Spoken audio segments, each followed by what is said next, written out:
Hey everyone, and thank you for joining me for yet another episode of the Black Excellence Expose, where I highlight 3 dope human beings of color daily. I also ask you 3 questions so that you can begin to think about how you too can operate in excellence. So the first person that we're going to talk about today is Miss Mary Jackson. She was in the famed movie Hidden Figures. Now, here's some cool information on her that I just recently found out. An elementary school in Utah was named after the 7th U.S. President, Andrew Jackson. That school will now be renamed in honor of Mary Jackson, and she's actually NASA's first black female engineer. Now, she's also a Hampton, Virginia native, okay? And she worked also as not only a teacher, but she was a receptionist. She was a secretary for the Army prior to being employed by NASA's Langley Research Center in 1951. And she was a part of a group known as the West Area Computing Unit, which was a segregated group of African American women who spent hours performing math calculations and trajectories by hand to aid in some of the early U.S. space missions. These women played a vital role in the accuracy and preparation for the country's earliest space explorations.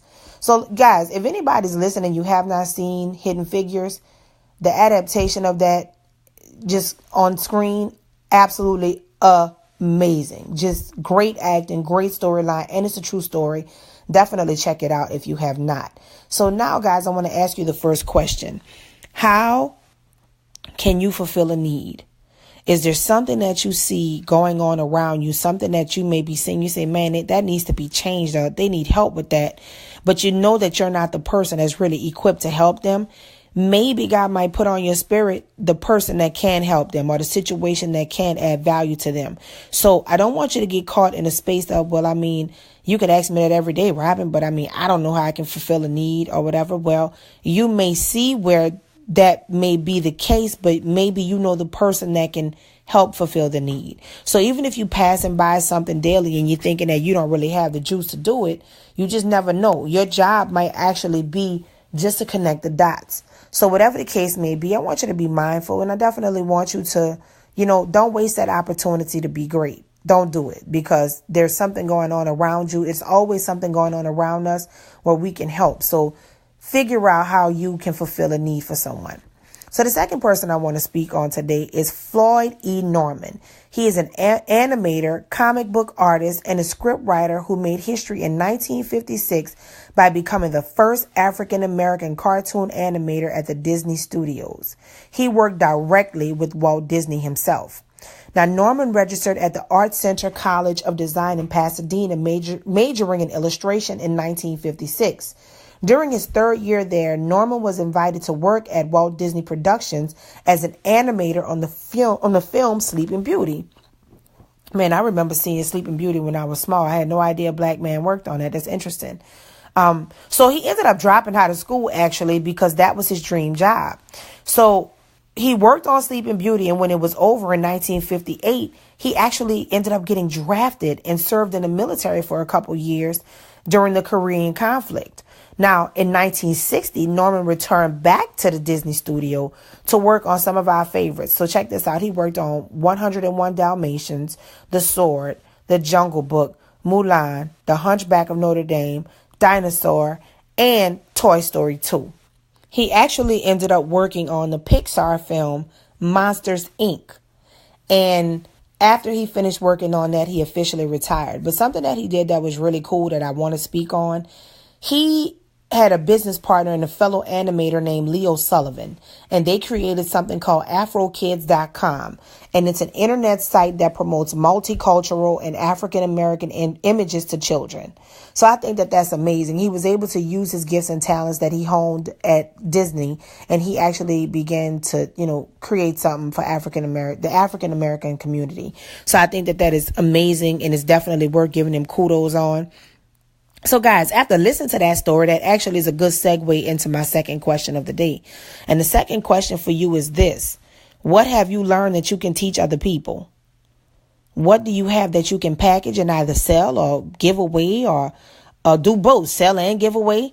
What is it that you have that you can package? Listen, it doesn't matter how old you are listening to this. You have a wealth of knowledge, and you can take the responsibility of saying, you know what? I'm going to do something with this knowledge. I'm not just going to sit on it. I know that I had to learn it, and it's actually helped me in my life. So you know what? I'm going to find a way to see if I can be of help to someone else's life with this information that I've learned.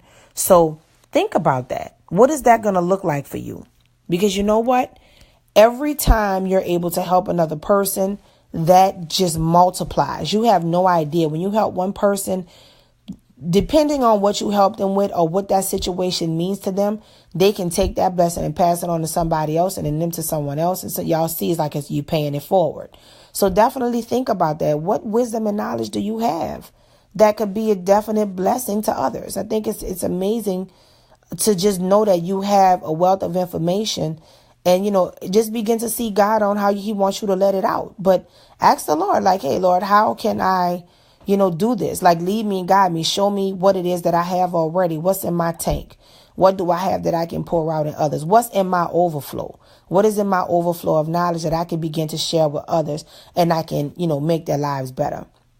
Okay, guys. So now we're off to the third and final person of the day, and it's actually two people, y'all, and I'm just gonna say what they did. I want you to actually check them out, like get some more information on them, Google them. Very, very dope story. But check this out. Matilda Romania and Margaret Peters, they dominated tennis double events from the 1930s to the 1950s. So guys, I had no idea that two black women paved the way for Venus and Serena. That for me just really, really, really made me think, because I think sometimes because we pay attention to the things that's going on right now, we don't necessarily stop and do research on things. So we just kind of automatically assume things are one way, and it's what we see. This really opened my eyes, because although Venus and Serena, and namely Serena right now, they've just done so much. These things may have never been done before, but in order for them to get on those courts, those ladies had to go there first.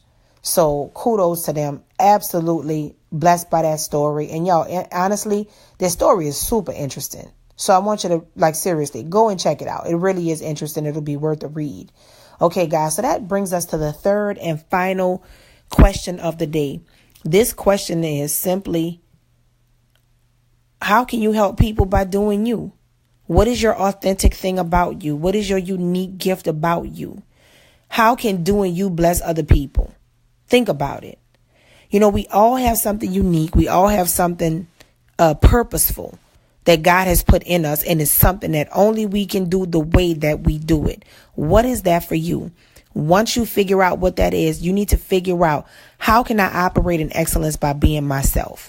What is it about me that I can do that can help somebody else?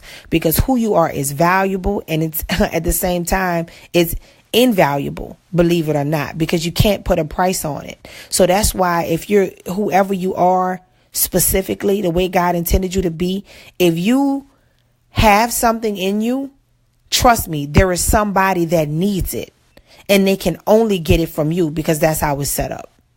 You're fearfully and wonderfully made.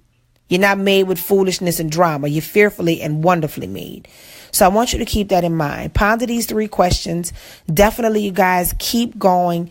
Research more information on everybody we talked about today. And if you know somebody, it don't have to be famous people, y'all, just anybody in the community that you think operating in excellence. This is the Black Excellence Expose. This is not about famous people or inventors or first. No, those stories are interesting, and it's great to give us that wisdom and knowledge. But y'all, we're in a time where we have so many people doing so many incredible, dope things. I don't know everybody. So definitely pass it on. If you know somebody, send me an email at bee@imwired2inspire.com, and I will be sure to include them on an episode. I'm wired to inspire. I hope you are too.